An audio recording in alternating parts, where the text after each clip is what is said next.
So, were you successful? Let's solve it together. Let's start with the first task, creating these components. I'll use the CLI for this. So with ngGC, I'll create my game control component with spec false to not get this testing file. And then I will repeat this for my odd component and then my even component here. So just like that. With that, we should have three new folders here. And now let's start in the game control. I'll keep this relatively simple. Here I will add two buttons where I say start game and also give this some bootstrap classes, button. Let's make it button success to have a green button. And then here I will say pause game on the second button. Maybe let's make this of type button alert to make it a red button. Button danger would be the right class. So with that, we have the two buttons in game control. In app component, these were of course added to app module automatically since we used the CLI, these components. So in app component, I can now add them. So I will simply do this here in a new div with the row class here and then call XS12 as the width. Here I will add app game control. Let's have a look at our running application. ngServe is already running. That looks all right.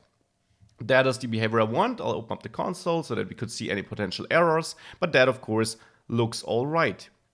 Now when starting the game, we should emit an event. So in the game control component, first of all, I need to add a click listener to start game. And I will execute on start game, any method name you like here of course, and I will add it to my component TypeScript code.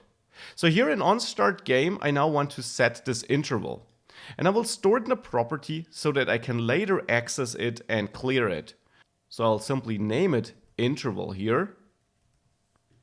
And here in onStartGame, I will set this interval equal to setInterval.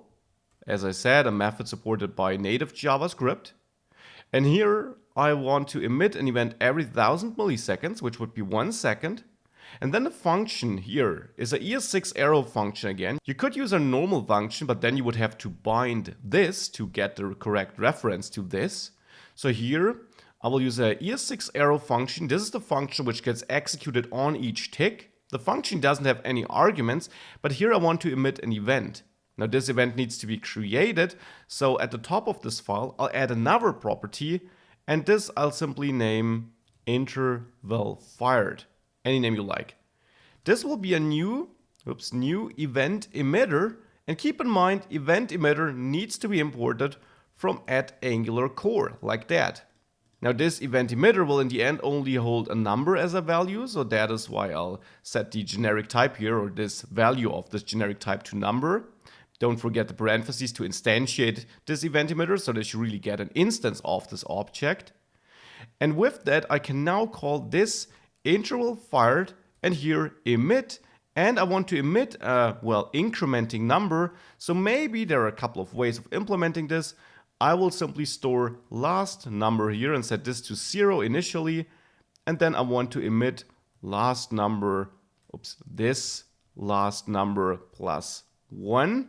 Therefore the first emitted number will be 1, and thereafter I will increment last number so that I simply keep track of what my last emitted number was. So with that we should emit incrementing numbers. The next task is of course to make this listenable from outside. I can do this by adding @output in front of it with parentheses, and output needs to be imported from @AngularCore. Now this event can be caught from outside this component here. So that is my own event now firing, and I should be able to listen to it. Interval fired will be the event name since I didn't assign an alias here. So in the app component here on app game control, we can listen to this interval fired event and maybe execute on interval fired here. Of course, you can choose a different name. Now here in on interval fired, I will implement this method in app component. For now, I simply want to log the last number. So I will pass it on with $event. Remember, $event gives us access to the event data, which is the number in this case. So in app component, I know that I will receive my fired number or something like that, which is of type number. So I can simply output this here. So with that, if I save this, we should have a working application. We should be able to click this button, and then on the right in the console, we should see incrementing numbers every second. And that looks pretty good to me. Pause game, of course, won't work for now. So let's make it work by, well, implementing this pause game button. So here I'll add a click listener to the pause game button. And I want to call on pause game here, of course. So let's implement this method in the game control component too. And here I can simply call clear interval. And now I need to pass this interval, which was the reference of my interval I want to clear. So if we do this and reload the application, let's start the new timer. And if I click pause, we don't see any other values because interval is not firing anymore. No new events are emitted. Of course, if we restart, we continue at 3 because our last number wasn't overwritten. You could do this, but I don't want to do that. I don't want to reset the game state. I simply want to pause and resume here. So this is working. Now we need to implement the other components, odd and even. We already got them here, odd and even. And in there, in odd here, I want to output a paragraph, let's say, where I say odd dash and then the number, which I output via string interpolation.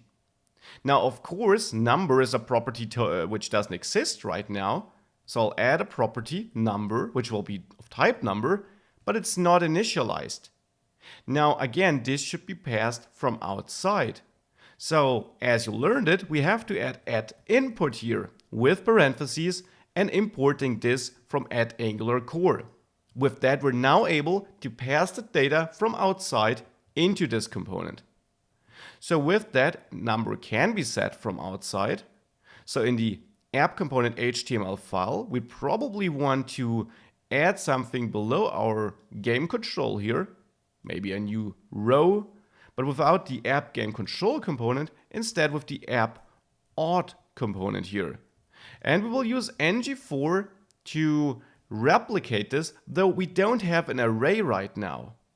We have to create this array. In the app component TypeScript file, right now we're logging any fired number. Well, we should do something else. We should have an array, odd numbers would be a fitting name, and odd numbers is simply an empty array at the beginning. We can even be clear about which type it will hold. The type will simply be an array of numbers. That would be the type definition. Now I'm going to duplicate this because we're also going to have even numbers.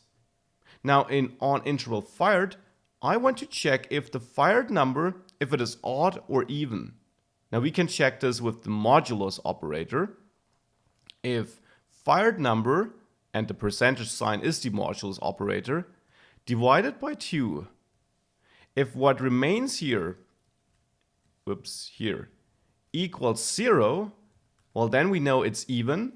So then we should use our even numbers and push the new fired number on it. Otherwise, we know there is something left over from this division, so it is an odd number, so we should push it to odd numbers. So now we're managing these arrays, and with odd numbers getting items which are odd, numbers which are odd, in the app component, here in ngFor, I can now loop through them, so odd number of odd numbers, so looping through this array. I can now pass this to my odd component, because remember, there we expose the number input here. So I can bind to number. You could of course also choose a different name or assign an alias as you learned it. And I want to pass my odd number there. So the number I'm currently at in this iteration. Let's try this. We don't have even numbers yet, but let's see if odd numbers work. If we start the game, we indeed see odd 1, 3, 5, and so on. So this is working as expected. If we pause, we shouldn't see any other numbers. Now let's do the same for even. So for even, I will basically just copy the template code from the odd component, replace even odd with even, of course. And well, here in the even component itself in the TypeScript file, I will also receive a number, which will be of type number, and where I have to add input with parentheses to make it bindable from outside. So now just like with on the odd component, I can do the same with the even component and bind number from my parent component, which in this case is the app component HTML file, or the app component in general. So I'm going to duplicate app odd and replace it with app even. Of course, here I want to loop through my even number, so even numbers. So I'll store it in a temporary variable named even number of even numbers. Let's pass the even number here. And with that, we should now log both with odd and even in front of it. Let's see this if it reloads and I click start game, odd, even, and even. And the behavior you see here, that this kind of is below each other, well, that simply happens because that is how we placed odd and even. Odd numbers will always be sorted to the top here. You would have to manage all in one component to have them alternate.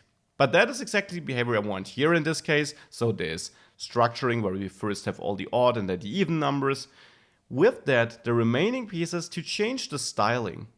Now both templates look pretty much the same. We have a paragraph in both of them.